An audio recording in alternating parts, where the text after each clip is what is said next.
Pervasive marketing also taps into a number of cognitive biases and sort of quirks of the human mind that impact how people perceive and ultimately interact with your brand.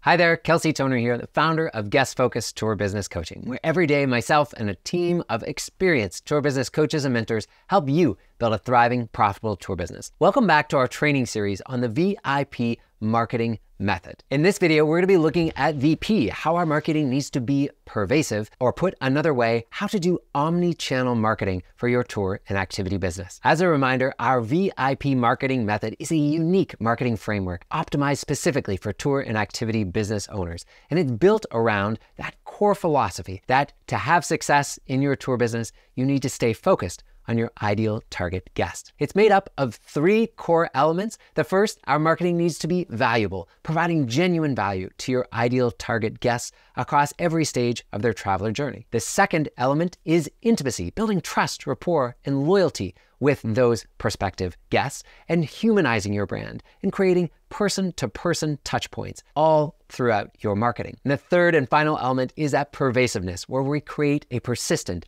omni-channel presence across the many places that your ideal target guests are already spending their time and attention. Now, each of these is valuable on its own, but when you get them all going at the same time, that's when the magic happens. By being simultaneously valuable, intimate, and pervasive with your tour and activity business marketing, you are gonna get that flywheel going. And that flywheel means more leads, more sales, and more profit. So let's talk being pervasive, why it's so effective, some practical tips for how you can do it, and some guidance, whether you are a beginner, intermediate, or advanced stage, and whether or not you're doing your direct marketing yourself or hiring some help to get this done. Firstly, I want to address this right off the top. Being pervasive is not about bombarding your leads and prospects with constant sales pitches coming from all different directions. It's about creating a consistent, valuable presence that builds trust, and of course, helps you stay top of mind. Here's why this visibility matters so much. According to a study by Rakuten Marketing, it takes an average of 7.8 touch points before a purchase decision is made in the travel industry. And this number can be substantially higher for a complex or expensive purchase like a multi-day tour. Moreover, a recent report by Omnisend found that marketers using 3 or more channels in their campaigns earned a whopping 287% higher purchase rate than those using single-channel campaigns. This highlights the importance of this multi-channel approach.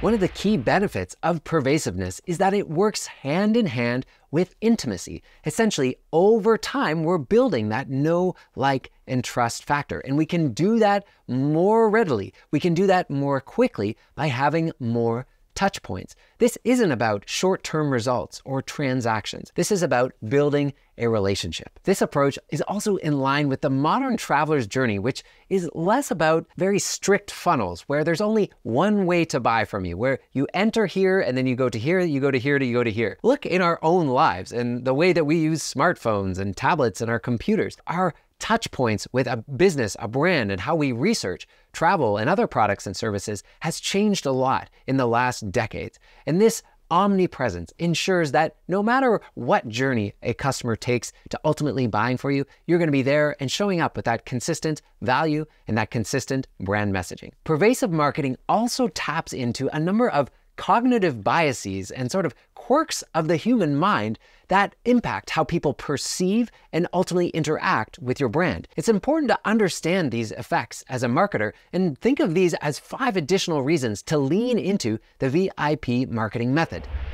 First is the red car effect. Once people become aware of something, they tend to notice it everywhere. In marketing, this means that once your brand is on someone's radar, they're more likely to notice your content across different platforms. Second is the mere exposure effect. Psychologist Robert Zajong found that repeated exposure to a stimulus increases people's preference for it. In marketing, consistent exposure to your brand is actually going to increase that familiarity and liking. 3 is the context effect. This bias leads people to believe they understand the whole of something if they understand part of it. By providing valuable content consistently, you're allowing your audience to build a fuller picture of your brand over time, of your expertise and authority. The 4th is called the skim effect. In our information-rich world, People, including me and including you, often don't consume content fully. However, we try to remember the source. By being consistently present, you increase the chances of being remembered as a valuable source of information. And 5 is that bandwagon effect. People tend to do what they perceive others are doing. By creating a strong presence, by showing up in the world and many channels where your ideal target guest is spending their time and attention already, you can create the perception that everyone is engaging with your brand. By understanding these psychological effects, we can create a content strategy that resonates more deeply with our audience and makes our brand more memorable and trustworthy.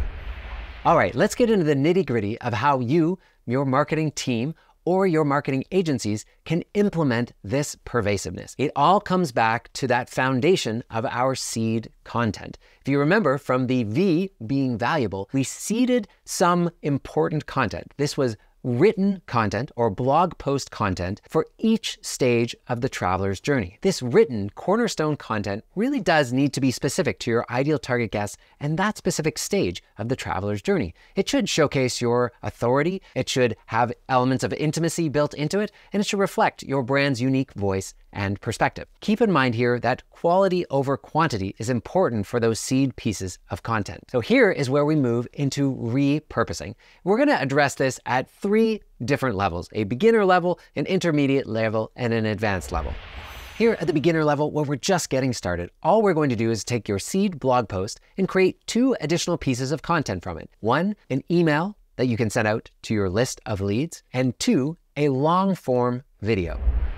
This is a great place to start for repurposing your content, especially because these aren't especially big changes. It's entirely appropriate here to use ChatGPT or other generative AI to help you move from a blog post format to an email that you can send out. And don't forget to pepper in some of that intimacy. From there, we can create a script that we could read on a video or have one of our tour leaders or team members present in a video format. We're going to do this for each piece of seed content. And as you can see, that's going to add up pretty quickly as a number of emails that we can send out to our list, a number of blog posts that we can push out to our website, as well as a number of videos where we can get on screen and try and create some of those personal connections and create that human-to-human touch while communicating that valuable information.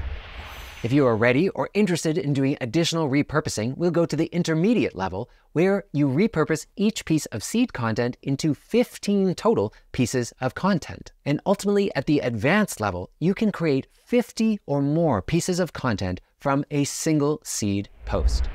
The key difference between these levels isn't so much the type of content that you're creating or repurposing, but rather the volume and variety. As you, your team, or your marketing agency becomes more comfortable with this kind of repurposing, we're really looking to scale up your impact, scale up your reach, and ultimately find efficiencies in doing this on a regular basis. Remember, the goal here is to be as valuable as possible and as intimate as possible across all these touch points. We're not just creating content for content's sake. However, we do want to create a variety of content across a variety of touch points. And you'll notice that we're going to choose different mediums, different platforms, according to where your ideal target guests are spending their time and attention. Okay, so hopefully you're picking up what I'm putting down here, that we have a simple and elegant method that's starting with seed content, and then we're going to repurpose it. But you're probably wondering, well, what are some of the ways that I can repurpose this content? I'm glad you asked. Let's dive in.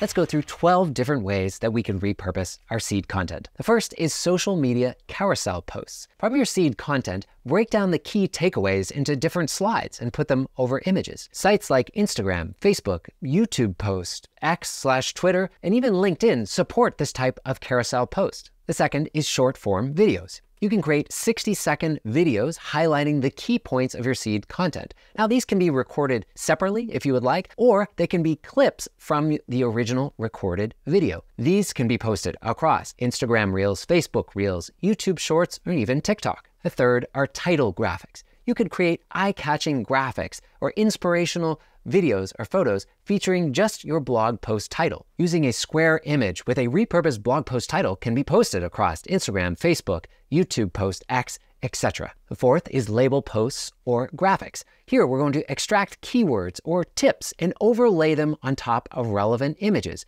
Much in the same way we did before, we'll use that square format and go to Instagram, Facebook, YouTube, or other platforms that make sense for our ideal target guests.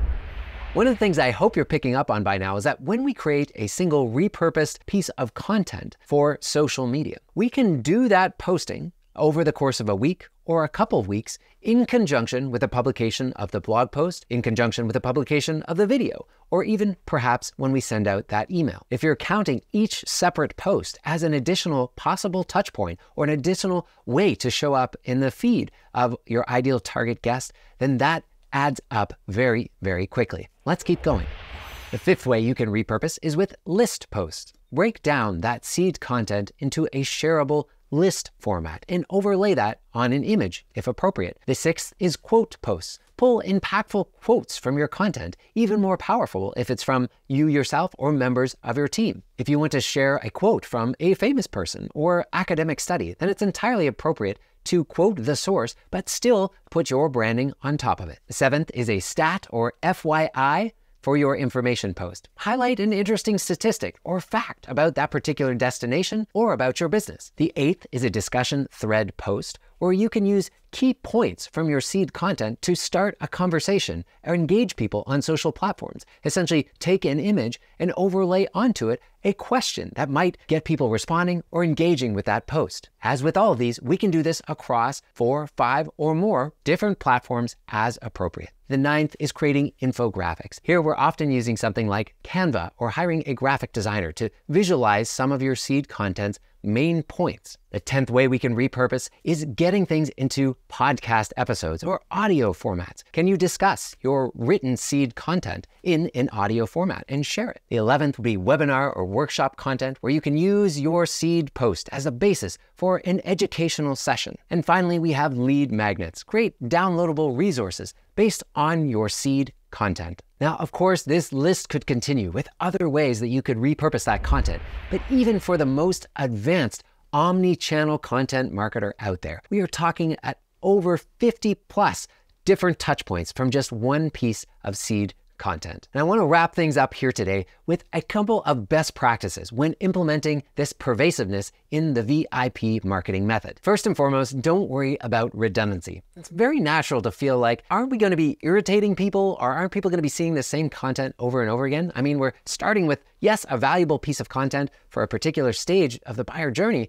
but my gosh, aren't they going to be frustrated with us? And the short answer is that keep in mind, this is an illusion. Nobody is going to be seeing all of these pieces of content, and vast majority of these posts, especially on social, if they're not boosted posts or we're not doing paid advertising with them, then it's not going to have the same kind of reach. Also keep in mind that that same message might need multiple periods of exposure to your ideal target guest before it starts to sink in, or before they have the time to actually click through and engage with your content. Secondly, even if you are at the beginner and intermediate stages, we highly recommend you give your ideal target guests multiple formats of your content, so that those folks that do prefer reading, those folks that do prefer watching videos, and those folks that might prefer images or listening to something can still have a way to engage with your content. Thirdly, we're ultimately letting our ideal target guests choose how they want to interact with our brand. Being present on multiple platforms allows you to reach people with the tools that they use every day, with the apps that are the most used on their phone, which may not, and almost certainly are not the same across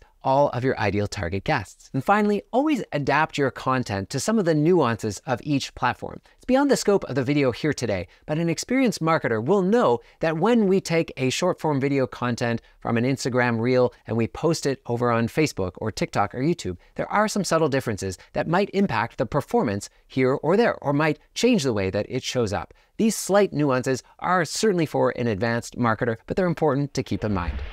If there is just one thing to take away from this video, it's this. The goal of being pervasive in the VIP marketing method isn't just to be everywhere, but to be valuable everywhere that you are. As we wrap up this training on pervasiveness and omnipresence and multi-channel content marketing, I hope you see the simplicity and elegance of this VIP framework. We want our prospects, our leads, and our ideal target guests to feel like VIPs. We want to be valuable no matter what stage of the journey they're at. But with that seed content, we can be pervasive and show up across multiple channels, multiple mediums, multiple formats, very easily and elegantly if we follow this seed content with a degree of repurposing to meet you where you are at, whether that's at the beginner stage, an intermediate stage, or a more advanced stage. Keep in mind as well that this is not something that we are tasking you personally with handling in your own business. But like anything, we want you to have a grasp of the best practices and high-level strategies that are optimized for tour and activity businesses. This VIP framework follows perfectly from the guest focus formula, and it is our answer when we looked at what are some of the most successful tour and activity businesses doing with their marketing. How can we put that into a simple framework so that the business owner can understand it, whether they're doing that marketing themselves at an early stage of the business, or they're hiring somebody and training them internally, or working with an outside body. All of those options worked perfectly with this VIP framework. In our next training video, we're going to be looking at how to create a content marketing calendar, how to be thinking about marketing budgets, and how to measure the effectiveness of these campaigns. Before you go, let me know in the comments down below your biggest aha moment, if you had one. If you didn't, I would love it if you would share a best practice for how you are showing up across multiple channels. How are you repurposing content? Please share with the community down below, and I'm genuinely interested to hear what you're up to and to hear if you've discovered some secrets that we can share with others. Look, thank you so much for being here with this series. If you found it valuable, by all means, please share it with a friend, a colleague, a fellow tour operator. It would mean the world to me. As well, if you're interested in working with one of our tour business coaches more closely on ramping up your presence, ramping up your reach, and having a more holistic approach